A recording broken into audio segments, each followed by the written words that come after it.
Guys இது பார்த்தீங்கன்னா என்னோடய சாம்சங் டிவியில் இதுதான் வந்து ஸ்க்ரீன் சேவராக இருக்குது. இப்போ பாருங்கள், ஆக்சுவலாக இது பார்த்தீங்கன்னா இந்த பியூர் பிளாக்கெல்லாம் பார்த்துட்டு நீங்கள் ஓஎல்இடி மாதிரி இருக்கும். இந்த சாம்சங் போகிற இடம் பாருங்க. ஆக்சுவலாக இது வந்து இந்த இடத்துல மட்டும்தான் உங்களுக்கு லைட்டு வந்து ஒர்க் ஆகிற மாதிரி இருக்கும். ஆனால் ஆக்சுவலாக இது வந்து ஐபிஎல்ஸ் எல்சிடி, அதாவது எல்சிடி டிவி தான் இது. ஏன் அந்த அளவுக்கு உங்களுக்கு டார்க்காக வந்து தெரியுதுன்னா, இது வந்து மினி எல்இடி கிடையாதுங்க. QLEDயில் Q70R, அதாவது ஃபுல் அரே லோக்கல் டிம்மிங் சொல்லுவாங்க. விஷயம் தெரிஞ்சவங்களுக்கு இது என்னன்னு தெரியும். இதில் பார்த்தீங்கன்னா 48 லோக்கல் டிம்மிங் ஜோன்ஸ் இருக்குது. அதாவது எப்படின்னா, பின்னாடி வந்து இப்போ நார்மல் எல்இடி பார்த்தீங்கன்னா இந்த இடத்துலையும் எட்ஜ் லைட்டிங் மட்டும் தான் இருக்கும். மேலே மேக்ஸிமம் கீழே மட்டும்தான் இருக்கும். உள்ள பேக் சைடு வந்து ஒரு ரெஃப்ளெக்டர் வச்சுட்டு அது ரெஃப்ளெக்ட் ஆகிறதுனால நம்மளுக்கு வந்து அந்த ஃபுல்லாக அந்த ஒயிட்னஸ் கிடைக்கும்.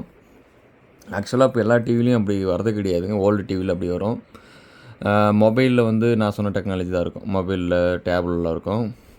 இதில் பார்த்தீங்கன்னா எல்இடி இருக்கும், இங்கே இருக்கும், இந்த இடத்துல இருக்கும், இந்த இடத்துல இருக்கும், இந்த இடத்துல இருக்கும், இந்த இடத்துல இருக்கும். ஒரு 48 எல்இடி இருக்கும். அதுதான் 48 லோக்கல் டிம்மிங் சொல்லுவாங்க. இது வந்து 2020 மாடல். அதாவது ஆக்சுவலாக 2019 மாடல் தான். 2020 பர்ச்சேஸ் பண்ணது. இருந்தாலையும் பார்த்தீங்கன்னா முடிஞ்ச அளவுக்கு 48 இருந்தாலையும் உங்களுக்கு வந்து ஓஎல்இடி ஓஎல்இடி மாதிரி உங்களுக்கு அந்த பிளாக் லெவல்லாம் கண்ட்ரோல் பண்ணும். இப்போ பாருங்கள், ஆக்சுவலாக பார்த்தீங்கன்னா இந்த சாம்சங் போகிற இடத்துல மட்டும்தான் உங்களுக்கு லைட் ஏரியா, மற்ற இடத்துல பிளாக்காக தான் இருக்கும்.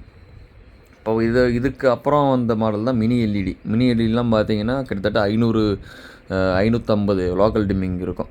அதாவது இந்த டிஸ்பிளேவில் 550 இடத்துல வந்து டிம் ஆகும். லைட்டு டிம்மாக இருந்தால் உங்களுக்கு பிளாக் லெவல் கிடைக்கும். ஓஎல்இடி அளவுக்கு கிடைக்காது. ஓஎல்இடிலாம் பார்த்தீங்கன்னா உங்களுக்கு எல்லாமே லோக்கல் டிம்மிங் தான். சின்ன டாட் பின் ட்ராப்பு இடத்துலையும் வந்து உங்களுக்கு இதுதான் இருக்கும், லோக்கல் டிம்மிங் ஒர்க் ஆகும். இது ஓஎல்இடி லெவல் இல்லைனாலையும் ஏதோ கொடுக்குற அதாவது எப்படின்னா, ஏன் அவங்க வந்து இப்போ இது இந்த மொபைல் இந்த டிவி பார்த்தீங்கன்னா 1 லேக்குக்கு நம்ம ஓஎல்இடி டிவி வாங்கியிருக்கலாம். நான் அப்போதைக்கு கிடையாது, ஒரு 1.30 தான் இருந்தது. ஏன் சாம்சங் வந்து அப்போ ஓஎல்இடி கொடுக்காமல் இருந்தாங்கன்னா, ஃபர்ஸ்ட் ஆஃப் ஆல் பார்த்தீங்கன்னா அந்த ஸ்க்ரீன் பர்னிங் இஷ்யூ இருக்கிறதுனால தான் அவங்க கொடுக்கல. பட் இருந்தாலும் எல்சிடி டிஸ்பிளேவிலேயே ஓஎல்இடி அளவுக்கு ஃபீல் கொண்டுக்குன்றதுனால தான் அந்த டைரக்ட் ஃபுல் அரே 4Xன்னு கொண்டு வந்திருக்கேன். இது வந்து சாம்சங், சோனி, எல்ஜி 3 இருந்தது. இப்போ எல்லா சைனீஸ் டிவி, எல்லா லோக்கல் பிராண்ட்லேயுமே இந்த மினி எல்இடி வந்துருச்சு. இப்போ அந்த டைரக்ட் ஃபுல் அரே 4X கிடையாது. சாம்சங்லேயுமே மினி எல்இடி, சோனி, எல்ஜி எல்லாத்துலேயுமே வந்துருச்சு. வேறு டவுட்னா மெசேஜ் பண்ணுங்கள்.